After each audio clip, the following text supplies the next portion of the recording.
যারা জয়ীফ হাদিসের উপর আমল করতে চায় তাদের সবচেয়ে বড় প্রশ্ন হচ্ছে, যদি জয়ীফ হাদিসের উপর আমল করা এত বড়ই অপরাধ হয়, তাহলে ইমাম তিরমিজি, ইমাম আবু দাউদ, ইমাম ইবনে মাজাহ তাদের গ্রন্থে কেন জয়ীফ হাদিস আনলেন? মানলাম তোমাদের কথা বুখারীতে জয়ীফ হাদিস নাই, মানলাম তোমাদের কথা মুসলিমে জয়ীফ হাদিস নাই, ইমাম আবু দাউদ কেন তার গ্রন্থে জয়ীফ হাদিস আনলেন? ইমাম তিরমিজি কেন তার গ্রন্থে জয়ীফ হাদিস আনলেন?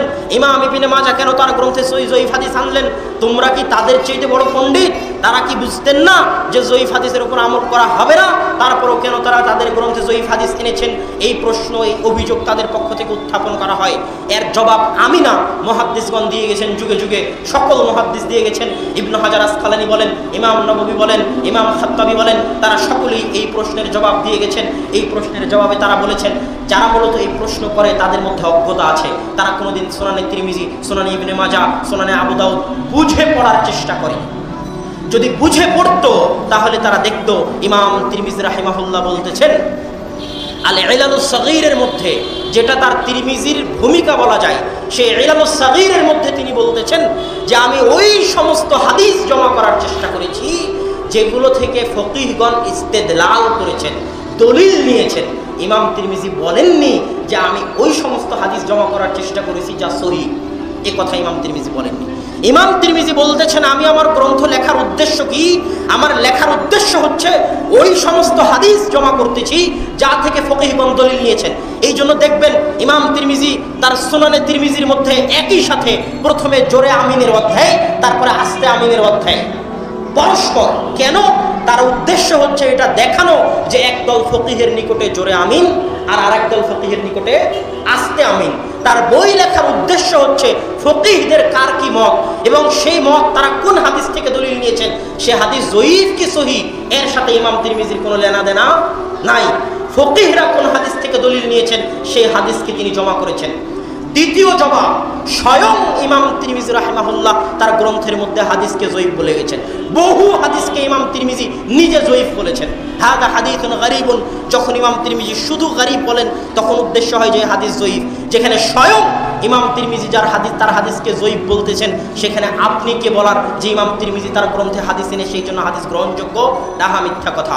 সম্মানিত উপস্থিতি, ঠিক তেমনি ইমাম আবু দাউদ রাহিমাহুল্লাহ তার রিসালা ইলা আহলি মক্কাহ, ইমাম আবু দাউদ রাহিমাহুল্লাহ যখন সুনানে আবু দাউদ লিখলেন তখন মক্কার অধিবাসী আবু দাউদ রাহিমাহুল্লাহর নিকটে একটা চিঠি লিখলো যে হে ইমাম আবু দাউদ, আপনি আপনার এই সুনানে আবু দাউদ যে লিখেছেন এর বিষয়ে আমাদেরকে একটু কিছু লিখে পাঠান।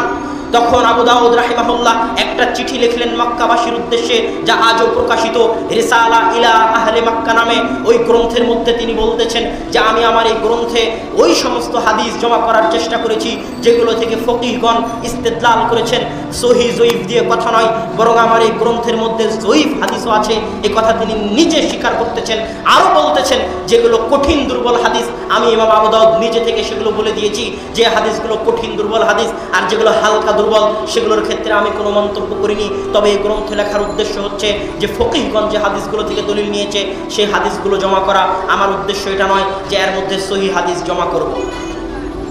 সম্মানিত উপস্থিতি, শুধু তাই নয়, যখনই আপনি সুনানে আবু দাউদ, সুনানে তিরমিজি এবং সুনানে ইবনে মাজাহ পড়বেন এবং প্রত্যেক লেখকের অবস্থা এবং ভূমিকা যাচাই বাছাই করবেন, তখন আপনার নিকটে ক্লিয়ার হয়ে যাবে যে তারাও জয়ীফ হাদিস দিয়ে দলিল গ্রহণ করতেন না, তারাও জয়ীফ হাদিসের উপর আমল করতেন না, বরং প্রত্যেক কথার শেষে, প্রত্যেক হাদিসের শেষে ইমাম তিরমিজি রাহিমাহুল্লাহ সহিহ হাদিসের উপর আমলের প্রাধান্য দিয়ে বলতেন ওয়াইলাইহি যাহাবা আসহাবুনা ওয়াইলাইহি যাহাবা আহলুল হাদিস ওয়াইলাইহি যাহাবা আসহাবুল হাদিস।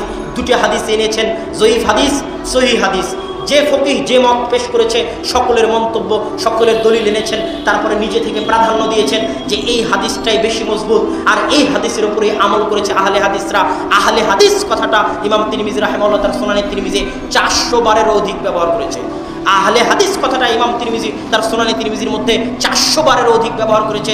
হাদিস পেশ করার পর বলেন জয়ীফ হাদিস ও সহিহ হাদিসও, করার পর বলেন এটাই বেশি বিশুদ্ধ, ওয়া ইলাইহি যাহাবা আহলুল হাদিস, আর এটাই আহলুল হাদিসদের মত, এটাই মুহাদ্দিসদের মত। সুতরাং এই কথা বলা যে ইমাম তিরমিজি তার গ্রন্থে জয়ীফ হাদিস এনেছেন মানে জয়ীফ হাদিস আমল করতে হবে, ইমাম তিরমিজির উপর মিথ্যা অপবাদ, ইমাম আবু দাউদের উপর মিথ্যা অপবাদ, ইমাম ইবনে মাজাহর উপর মিথ্যা অপবাদ। এই অপবাদ তারাই দিতে পারে যাদের জ্ঞানে শূন্যতা রয়েছে, ইলমে হাদিসে দুর্বলতা রয়েছে, একমাত্র তারাই দিতে পারে।